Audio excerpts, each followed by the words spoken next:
কথায় আছে না, যত গড়ছে তত বর্ষে না, আসলেও তাই। একটু আগে মনে হইল তুফানি একবারে সকলটা লন্ডভন্ড করে লিব। এখন দেখা যায় না, আল্লাহর রহমতে তেমন কিচ্ছু হয়েছে না, জাস্ট একটু বাতাস হয়েছে।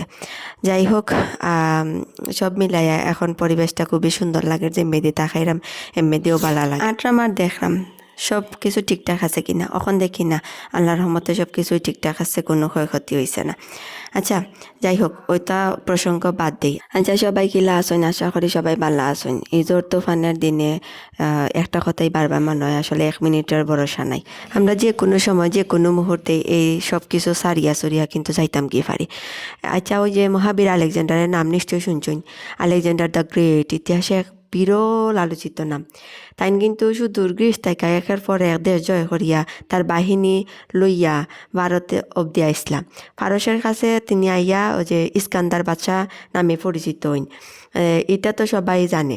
2 সহস্রাব্দ কিন্তু গেছিল কি এই আলেকজান্ডার নিয়ে বিশ্ববাসী আগ্রহ কিন্তু একটু কমছে না।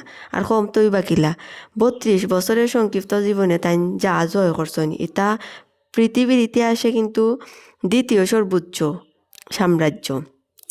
তাইন যা করছইন, ইয়া আল্লাহ, এটা তো কইয়া আসলে লাভ নাই। আলেকজান্ডারের যে মৃত্যু হয়েছিল, এটা কিন্তু একটা বিরাট রহস্য।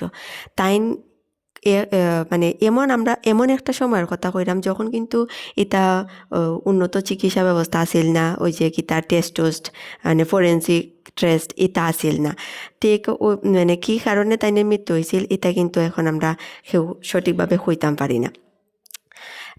তাইন এত দন দৌলত খামাইছন, এটা তো কইয়া লাভ নাই। মানে এটা মানে অকল্পনীয় আর কি। তো তাইনের যখন মৃত্যু হয়, মৃত্যুর আগে তাইন কিছু কথা, মানে 3টা কথা আর কি তাইনের সেনাপতিরে ডাক্কা কইসলা। তো আজকে আপনারারে আমিও যে কথাগুলো কিতা আছিল ওইগুলা কইরাম। তাই 1 নাম্বার কথা আর কি, মৃত্যুসজ্জায় মহাবীর আলেকজান্ডার তাই সেনাপতি ডাক্কা কইরা যে আমার মৃত্যুর পর আমার 3টা ইচ্ছা তোমরা পূরণ করবাই। প্রথম কথা হইল, শুধু আমার চিকিৎসকরাই আমার কফিন বহন করব। আমার দ্বিতীয় কথা হইল, আমার কফিন যে পথ দিয়া গুরুস্থান নেওয়া হইব, ওই পথে আমার অর্জিত যত সোনা রূপা আছে ওইগুলা ছড়াইয়া ছিটাইয়া রাখবাই।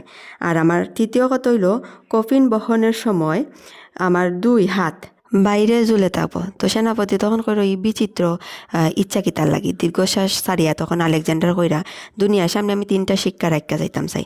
চিকিৎসকদের কফিন বহন করতে হবে এই কারণে যে যাতে মানুষ বুঝতে পারে চিকিৎসকরা কোনো মানুষকে সারিয়ে তুলতে পারে না। তারা ক্ষমতাহীন আর মৃত্যুর থাবা থেকে কোনো সময় রক্ষা পাইতে পারে না। গুরুস্থানের পথে সোনা দানা সরাইল থাকবো এই কারণে যাতে মানুষ বুঝতে পারে সোনা দানা একটা কণাও আমার লগে যাইতো না। এগুলা পাওয়ার লাগি জীবনটা যে ব্যয় করছি, নিজের সঙ্গে তো কিছুই নিতে পারলাম না। মানুষ বুঝুক এইসবের পিছনে সময় অপচয় করা ছাড়া আর কিছু না।